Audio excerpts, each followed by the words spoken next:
الحمد لله وكفى وسلام على عباده الذين اصطفى.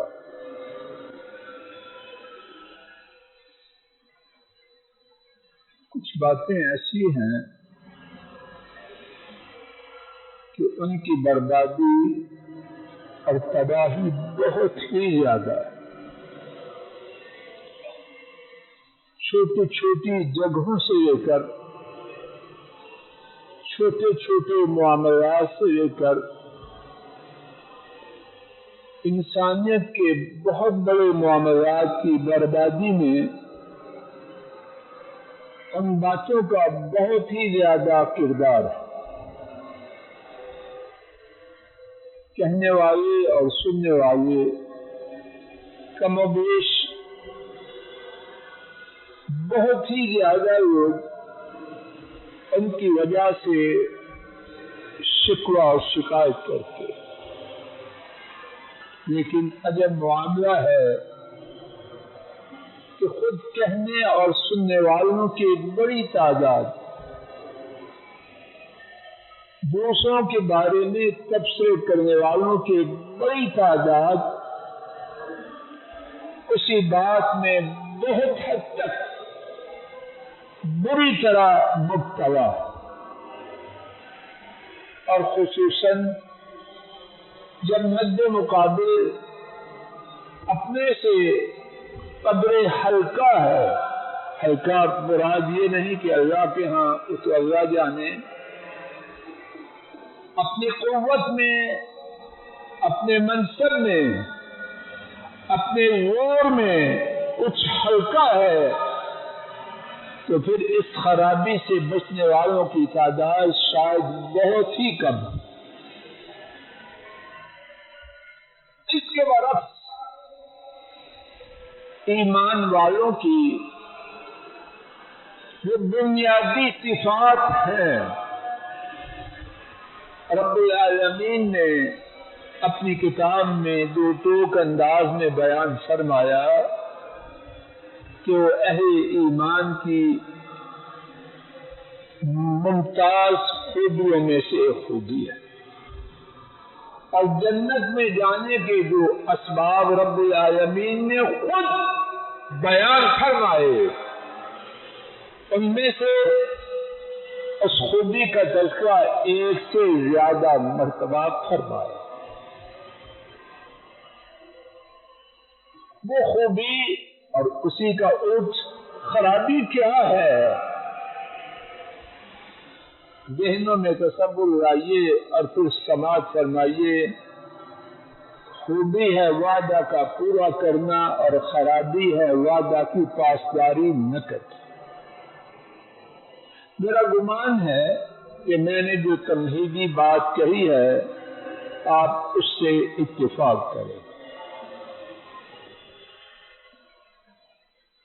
تمام کائنات کے اہل ایمان کے امام بلا شک و شبہ، اور تمام کائنات کے جنت میں جانے والے لوگوں کے سردار حضرت محمد کریم صلی اللہ علیہ وسلم، آئیے ان کی سیرت طیبہ سے اسی حوالے سے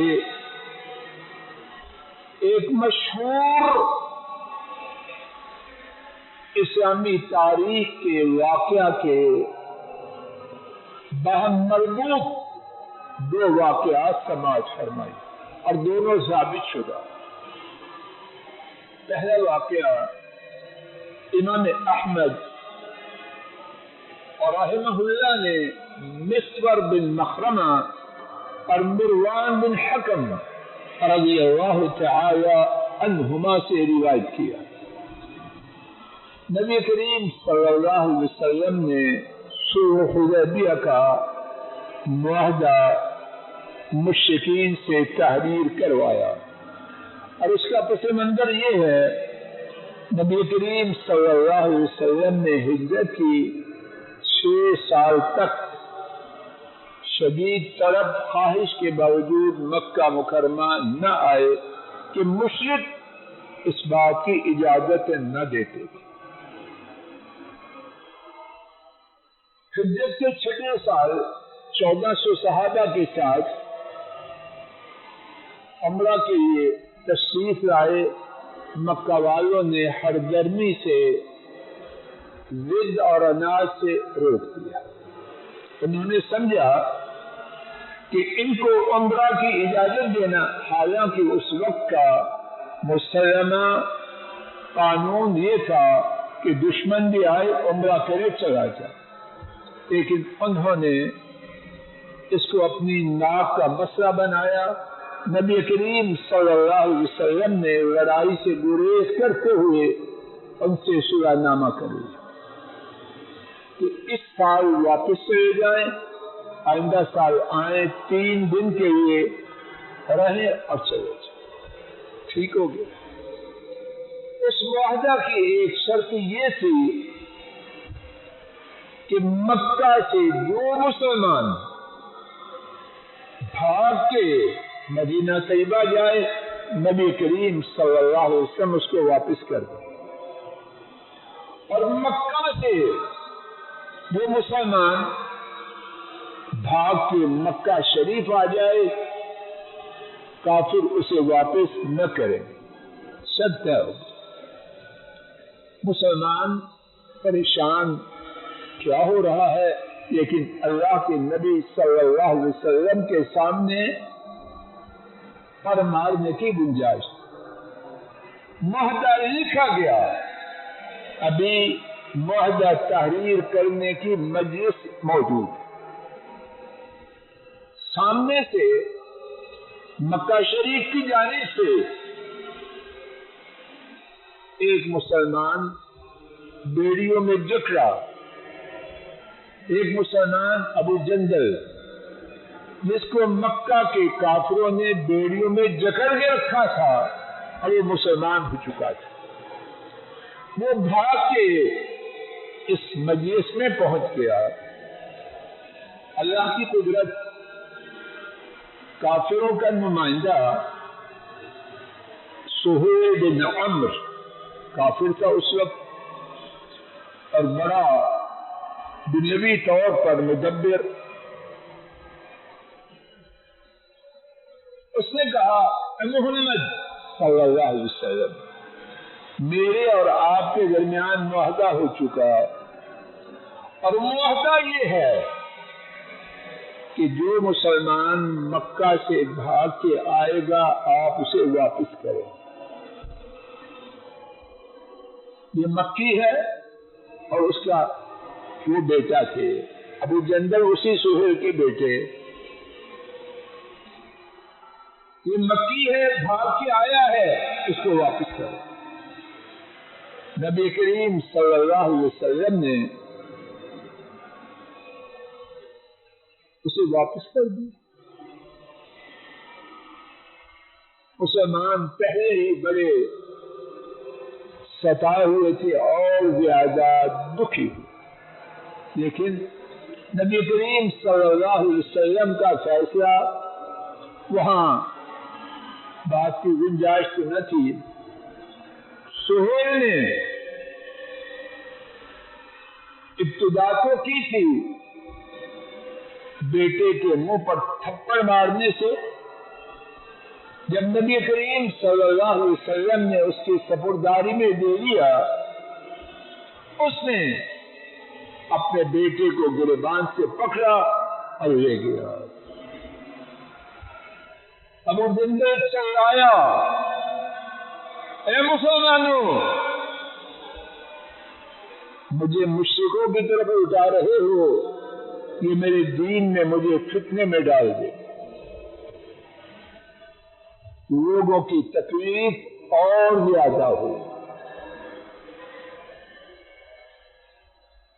رسول اللہ صلی اللہ علیہ وسلم تحریر کی وہ بات سننے سے پہلے خود اندازہ کیجئے کہ آپ پر کیا گزری ہوگی. حریص علیکم بالمؤمنین رؤوف رحیم عزیز علیہ ما عنتم. محمد کریم صلی اللہ علیہ وسلم وہ ہے کہ جو چیز تمہیں مشقت میں ڈالے وہ ان پر بڑی گراں ہے. اللہ گواہی دے رہا ہے تمہاری خیر کے بہت زیادہ تما کرنے والے اور مومنوں کے ساتھ نہایت شفقت کرنے والے بہت مہربان ہیں.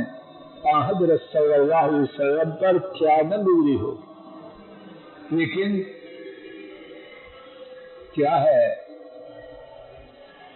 وعدہ کیا میں آپ انہی کے تابعدار ہیں، انہی کے حوض کوثر پہ جانے کے متمنی اور خواہش مند ہیں. یہ سوال ہے میرے اور آپ سب کے اور پوری امت کے لیے. آپ نے کیا کیا؟ اپنا معاہدہ توڑ دیا. یا ابا جندل اصبر واحتسب، صبر کرو اور احسن ثواب طلب کرو. فإن الله جائل لك ويمنعك من المستضعفين فرجا ومخرجا. ابو جندل صبر کرو اور ثواب چاہو، یقیناً اللہ تیرے لیے اور جو تیرے ساتھ کمزور مسلمان ہیں اللہ ان کے لیے اس مصیبت سے چھٹکارے کی اور نکلنے کی راہ پیدا کرنے والے ہیں. میں اور آپ سب اپنے آپ سے پوچھیں کیا ہم وعدوں کی اسی طرح پابندی کرتے؟ کس نام سے پھیرا پھیریاں ہو رہی؟ ابو نہیں مانتی، امی نہیں مانتی، بیگم نہیں مانتی، خوف سے کچھ پر تو انسان ہے. مسلمان تو دور کی بات، کیا بکرا ہے. یہ ہے ہمارا دین. اور کئی لوگ دین کے نام پر بدعہدی کرتے. یہ دین ہے تو دین کو محمد کریم صلی اللہ علیہ وسلم سے زیادہ جانتا. کوئی بات بنانا چاہے یہ میں مسلمان کو دکھ میں برداشت نہیں کر سکتا. بات بنانے والوں کی بنتی ہے کہ نہیں؟ حقیقت میں تو نہیں بنتی. کوئی بات نہیں بنائی. اور میں یقیناً اللہ تیرے لیے اور جو مشرک لوگوں کے پھندے میں پھنسے ہوئے کمزور مسلمان ہیں اللہ ان کے لیے چھٹکارے اور نکلنے کی راہ پیدا کرے. اور ساتھ فرمایا یقیناً ہم نے اس قوم سے ایک معاہدہ کیا ہے، صلح کا معاہدہ. ہم نے اس پر ان سے عہد کیا ہے اور انہوں نے ہمارے ساتھ عہد کیا ہے. وَإِنَّا لَن نَّغْدِرَ بِهِمْ، اور یقیناً ہم کبھی بھی ان سے غداری نہیں کریں. اب کیا ہوا؟ دوسرے واقعہ میں اللہ تعالیٰ نے اس کا عظیم الشان نتیجہ بھی دکھا دیا. امام بخاری اور امام مسلم نے انہی دونوں سے مسور بن مخرمہ اور مروان بن حکم رضی اللہ تعالی عنہما سے روایت کی. نبی کریم صلی اللہ علیہ وسلم مدینہ طیبہ چلے گئے، ابو جندل کو چھوڑ گئے. ابو جندل کو انہوں نے آرام سے رکھا، جس نے لشکر اسلام کے سامنے مارنے کا آغاز کر دیا، گریبان سے پکڑ کے لے گیا. مکہ جا کے کیا کچھ نہ کیا ہوگا. سب کچھ کے باوجود نبی کریم صلی اللہ علیہ وسلم مدینہ طیبہ لوٹ گئے. اب کیا ہوا؟ مدینہ طیبہ میں کچھ وقت گزرا، ایک اور مسلمان مکیوں کی قید سے جان چھڑا کے مدینہ طیبہ پہنچ گئے. ان کا نام ابو بصیر تھا. کیا نام تھا؟ ابو بصیر تھا. اور وہ قریشی تھے لیکن مسلمان ہو چکے تھے. قریش والوں نے ان کو لینے کے لیے 2 آدمی بھیجے. پہلے وہ تجربہ کر چکے تھے کہ نہیں؟ ان کا تجربہ کامیاب رہا یا ناکام؟ جواب دیجیے. ابو جندل مانگا، دیا گیا. اب انہوں نے 2 بندے مکہ شریف سے مدینہ طیبہ بھیجے کہ ابو بصیر اگرچہ مسلمان ہے لیکن قریشی ہے اور معاہدہ کے مطابق محمد صلی اللہ علیہ وسلم واپس کرنے کے پابند ہے. ان دونوں نے کہا ہمارے اور آپ کے درمیان جو وعدہ ہے، ایک ہی جملے کا حدیث کی کتابوں میں ذکر میں نے دیکھا ہے. آپ نے لمبی چوڑی گفتگو میں نے نہیں پڑھی. آپ نے ابو بصیر کو ان کے حوالے کر دیا. تو وعدہ کی پابندی کرنی ہے تو کہانی کیوں ڈالے؟ کہانی تو جھوٹا ڈالے، پھیرا پھیری کرنے والا ڈالے. جب وعدہ کی پابندی ہے کہانی کس لیے؟ اب کیا ہوا؟ وہ دونوں ابو بصیر کو لیے ہوئے مدینہ طیبہ سے نکلے. وہ دونوں کتنے خوش ہوں گے جو لینے آئے تھے لے کے چلے. اب کیا ہوا؟ مدینہ طیبہ سے حلیفہ پہنچے. کم و بیش 15 کلومیٹر ہے. جہاں سے عمرہ اور حج والے احرام باندھ وہاں پہنچے، وہاں اترے. انہوں نے اپنے پاس جو کشورے تھی وہ نکالی اور کھانے رکھی. ابو بصیر نے ان دونوں میں سے ایک سے کہا اللہ کی قسم میں سمجھتا ہوں، میرا خیال ہے کہ تمہاری یہ تلوار بہت شاندار. اس نے اپنی تلوار کو میان سے نکالا. کہنے لگا ہاں اللہ کی قسم یقیناً وہ بہت شاندار. یقیناً میں نے اس کا تجربہ کیا ہے، پھر میں نے اس کا تجربہ کیا ہے، پھر میں نے تجربہ کیا. ابو بصیر نے کہا ارے نہیں انظر الیہ، ذرا تلوار دکھائیے میں اس کو اچھی طرح دیکھوں. وہ تلوار کی تعریف سن کے خوشی میں پھولا ہوا تھا. اس نے تلوار ان کے ہاتھ میں تھما دی. ابو بصیر نے تلوار پکڑتے ہی اس کا کام تمام کر دیا، وہی ٹھنڈا ہو گیا. اب جو مکہ والوں کی قید سے بھاگ کے آئے تو معمولی ہوشیار آدمی تو نہ ہو گیا، وہی موقع پہ اس کو ٹھنڈا کر دیا. اب دوسرے نے دیکھا، وہاں سے بھاگا سیدھا مسجد نبوی پہنچا. جب خوف ہو تو بھاگنے میں طاقت بھی زیادہ آ جاتی. نبی کریم صلی اللہ علیہ وسلم نے اس کو دیکھا. آپ نے فرمایا یقیناً اس نے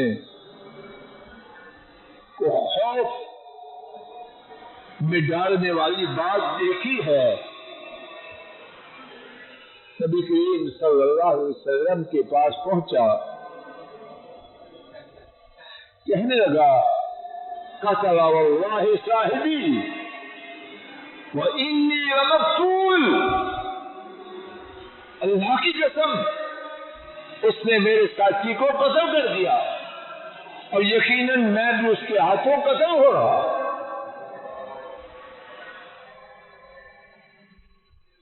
اتنے ہی میں ابو بصیر بھی پیچھے پیچھے آ گئے.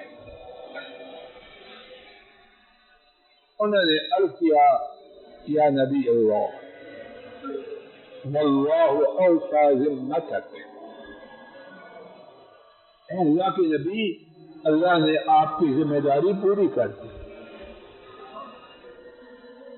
یہ آیا تھا، یہ دونوں آئے تھے کہ وعدہ کے مطابق ابو بصیر کو واپس کرو، آپ نے کر دیا. آپ نے تو کوئی کوتاہی نہیں کی. قد رددتنی الیہم، آپ نے مجھے ان کی طرف لوٹا دیا.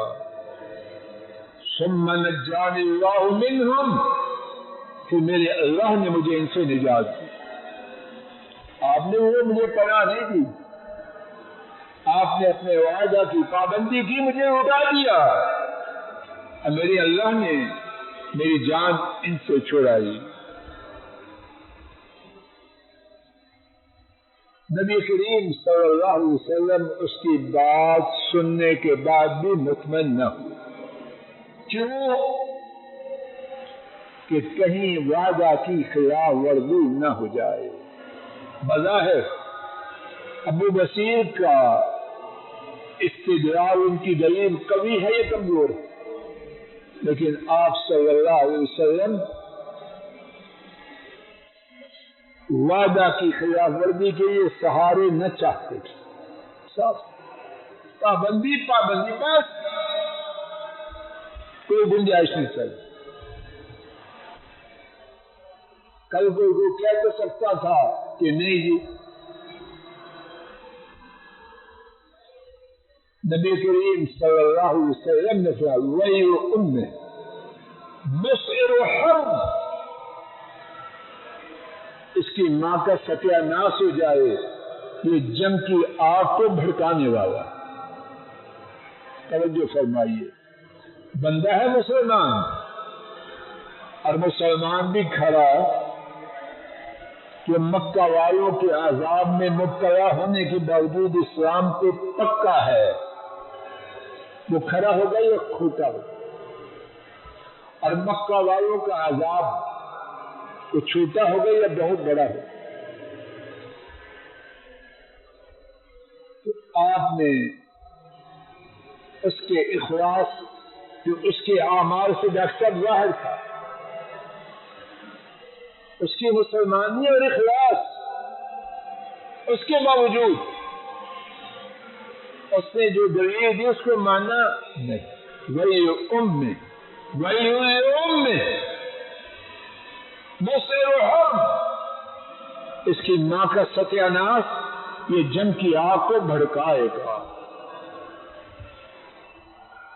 لَوْ كَانَ لَهُ أَحَدٌ، کاش اس کو کوئی پکڑے. یہ اشارہ تھا اپنے جانشاروں سے، ایسا ایماندار جو محمد کے وعدہ میں خلاف ورزی کا سبب بنے نہیں چاہیے. شاید آج دنیا کے سارے مسلمان جمع ہو جائیں، ابو بصیر کے درجے کو نہ پہنچے، بلکہ یقیناً نہ پہنچے. اتنا کھڑا مسلمان، لیکن اس کھڑے مسلمان کو بچانے کے لیے آپ کے وعدہ کی پابندی کی خوبی پر حرف آئے. سچا نہیں، جھوٹا بھی نہیں گوارا. اب ابو بصیر تھا بڑا تیز. جب اس نے نبی پاک صلی اللہ علیہ وسلم کی بات سنی تو آپ نے فرمایا اس کی ماں کا ستیہ ناش ہو جائے، یہ جنگ کی آگ کو بھڑکائے گا، اور کاش کو اس کو پکڑے. سمجھ گیا کہ یہاں میرے لیے کوئی ٹھکانہ نہیں. کیا ہوا؟ بات سمندر کے کنارے سیف البحر وہاں چلا، نہ مکہ میں تو مدینہ میں بھی اس کے لیے کوئی گنجائش نہیں کہ محمد کریم صلی اللہ علیہ وسلم کی عہد شکنی کا ڈر ہے۔ اب کیا ہوا، ابو جندل جو مکہ والوں کی قید میں تھے، خبر ان تک بھی پہنچی، وہ بھی ماشاءاللہ طاقتور ہوشیار، اپنے آپ کو دوبارہ ان کی پابندیوں سے چھڑا کے وہیں ان کے پاس پہنچے۔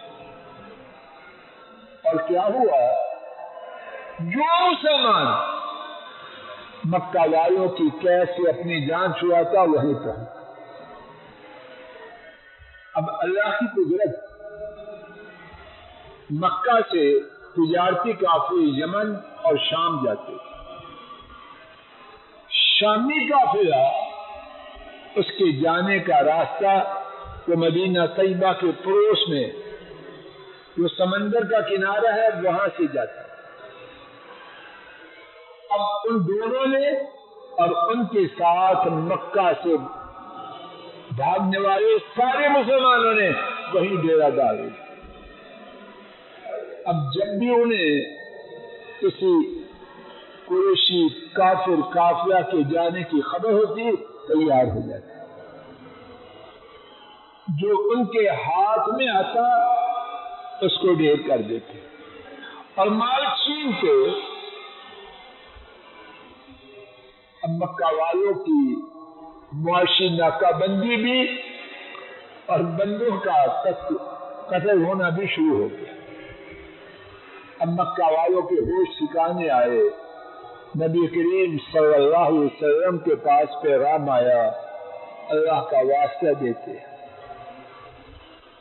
حدیث میں ہے کہ اللہ کا واسطہ دیا اور رشتہ داری کا واسطہ دیا، آپ ہمارے قرابت دار ہیں، اللہ کے لیے اور رشتہ داری کا خیال کرتے ہوئے ان کو بلا لیجیے۔ اللہ پاک نے آپ کے اس فرمان کو کس طرح پورا کیا، ابو جندل صبر کرو اور ثواب کی نیت کرو، اللہ تیرے لیے اور مکہ والوں کے ہاں پھنسے ہوئے کمزور مسلمانوں کے لیے مصیبت سے چھٹکارے اور نکلنے کی راہ پیدا کرے گا۔ اب میرے اور آپ کے لیے کیا ہے، اللہ کے لیے میں اور آپ یہ سبق ساری زندگی نہ بھولیں، اللہ جی ساری زندگی نہ بھولیں، وعدہ کی پابندی میں وقت میں یہ گواہ ہے، اگر نقصان بھی ہو خیر اس میں، وعدہ کی پابندی سے جو لینا اگر میرا بھی تو کس کے حکم سے، اگر میرا تو، لیکن جس رب کے لیے میں آپ وعدہ کی پابندی کریں گے ان کے خزانوں میں کچھ اور ہے کہ نہیں؟ اللہ بڑے باحیا ہیں، بڑے باغیرت ہیں، اگر کوئی ان کے وعدہ کی پابندی کریں گے تو اس سے وہ بے وفائی نہ کریں گے انشاءاللہ۔ یہ ابو جندل اور ابو نصیر کی کہانی حالات کے مطابق اللہ کی فضل و کرم سے پھر دہرائی جائے گی، اور جن لوگوں کو اللہ نے وعدہ کی پابندی نصیب کی ہے وہ اپنی زندگی میں ایسے واقعات اللہ کی فضل و کرم سے دیکھ چکے ہیں اور انشاءاللہ دیکھتے ہی رہیں گے۔ اللہ تعالیٰ مجھے آپ کو، ہماری نسلوں کو اور امت کو وعدہ کی پابندی کرنے والوں میں اپنی رحمت سے شامل فرمائے۔ وآخر دعوانا ان الحمد للہ رب العالمین۔